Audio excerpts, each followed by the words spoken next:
रात के सन्नाटे को चीरती हुई एक लड़की बदहवास सी सुनसान सड़क पर दौड़ती जा रही थी। वो एक हाईवे के बगल का रास्ता था, जहां सन्नाटा बहुत ज्यादा पसरा होता। तभी दूसरी तरफ से आई एक गाड़ी से वो टकराई और इस टक्कर ने उस लड़की को दूर फेंक दिया। रात के सन्नाटे में एक चीख गूंजी और फिर सब शांत हो गया। गाड़ी चालक ने अचानक से गाड़ी रोक दी और बिजली की तेजी से कार से निकलकर भागा। उसने लड़की की ओर देखा तो खून से वो लथपथ थी, जिसके कारण उसका चेहरा साफ साफ पता नहीं चला। उस चालक के साथ एक और आदमी भी बैठा हुआ था। वह भी जल्दी से निकल कर आया। नब्ज देखा तो बंद थी। दोनों के होश ही उड़ गए। मोबाइल के लाइट में चेहरा देखा तो उन दोनों के चेहरे पे हवाइयां उड़ने लगी। अजय, यह तो वही लड़की है यार, जिसे हम दोनों ने फार्म हाउस में लाया और उसके साथ रात बिताई थी। क्या बकवास कर रहा है विजय? एक हफ्ते बाद ही तो हमें यह सूचना मिली थी कि उस लड़की ने आत्महत्या कर ली है। अजय ने विजय को टोकते हुए कहा कि हो सकता है कि यह खबर झूठी हो।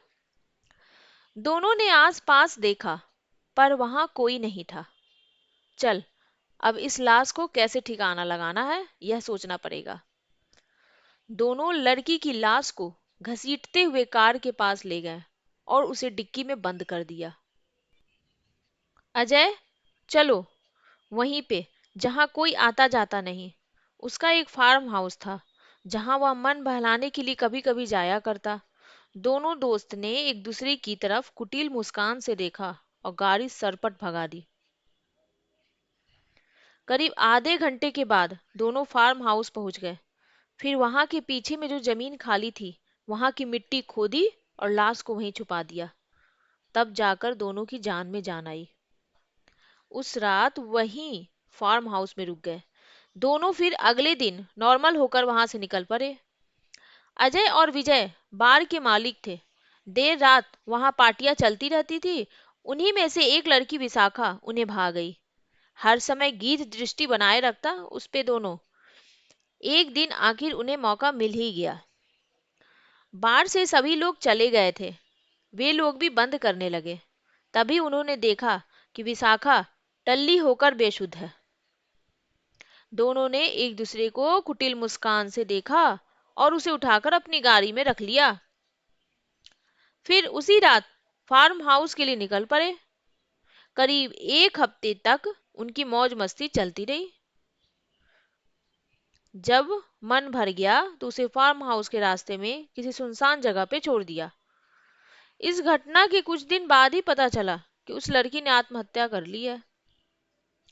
पर शायद यह खबर झूठी थी, क्योंकि उसे हमारी कार से ही मरना था। अब तो सारे निशान साफ हो गए, कहकर दोनों हंसने लगे। जिंदगी फिर पहले की तरह चलने लगी। एक रात विजय अपने कमरे में सोया था। तभी उसे लगा कि किसी ने उसके चादर को खींच लिया। वह हड़बड़ा कर उठा। देखा कोई नहीं था। अगली रात उसे अपने कमरे में किसी साए के होने का आभास हुआ, मानो उसके कमरे में कोई हो। अजय के साथ भी इस तरह की अजीबोगरीब घटना घटने लगी। एक रात उसे लगा कि बाथरूम में कोई नहा रहा है, पर अंदर कोई नहीं था। बिल्कुल सूखी फर्श। रात को नींद नहीं आती थी दोनों को। एक रात अजय सो रहा था। जैसे ही उसने करवट बदली, बगल में खून से लथपथ विशाखा को सोते पाया। वह चीखने लगा। उन दोनों के घर वाले भी परेशान हो गए, क्योंकि ये सारी चीजें बस उन्हीं दोनों को दिखाई देती। अजय, पागल मत बनो। भूत कुछ नहीं होता है।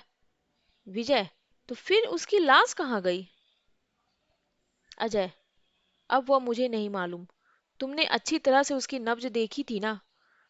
हाँ यार, अब चल यहाँ से जल्दी।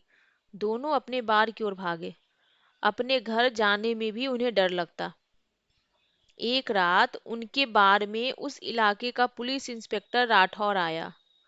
वो बहुत कड़क और ईमानदार पुलिस था, पर बार में देखकर दोनों को हैरानी हुई, पर अपने आप को सावधान कर लिया।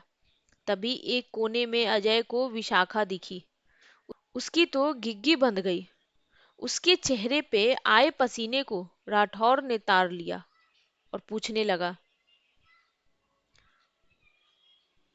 अजय बोला, सर उधर कोने में जो लड़की खड़ी है वो मुझे परेशान कर रही है। राठौर ने उधर देखा, पर कोई नजर नहीं आया। कहाँ है वो लड़की? तभी विजय चिल्लाया, सर ये देखिए मेरे सामने खड़ी है। पर तुम तो मर गई थी, जिंदा कैसे हो गई? राठौर, किससे बात कर रहे हो, कौन मर गई थी? अब तो दोनों एक दूसरे का मुंह देखने लगे, पर बात को घुमाने की कोशिश में वे लड़खड़ा गए। राठौर ने बोला, सच सच बोलो, बात क्या है? अजय और विजय ने शुरू से लेकर अंत तक कहानी सुना दी। सर हमने उसे जानबूझकर नहीं मारा, वही आ गई थी हमारी गाड़ी के आगे। अपराध स्वीकार करने के बाद राठौर मुस्कुरा उठे और विशाखा का नाम पुकारा। तभी उनके पीछे से विशाखा मुस्कुराती निकली। अजय विजय को कुछ समझ नहीं आ रहा था कि आखिर माजरा क्या है। राठौर ने कहानी साफ करते हुए कहा, आखिर तुम दोनों ने अपना अपराध कबूल कर ही लिया। उस रात मैं गश्त लगा रहा था जब तुमने विशाखा को फेंका, अधमरी अवस्था में उस पे हॉस्पिटल पहुंचाया, और फिर मैंने एक योजना बनाई उसके साथ मिलकर, ताकि तुम लोग अपना अपराध स्वीकार कर लो। बार में आने का मेरा यही मकसद था। मैं तो विशाखा को देख ही रहा था, और ये मेरी ही योजना का हिस्सा थी, वरना तुम लोगों ने तो अपने कुकर्मों का कोई साक्षी नहीं छोड़ा था। अंत में अजय और विजय दोनों पुलिस कस्टडी में चले गए।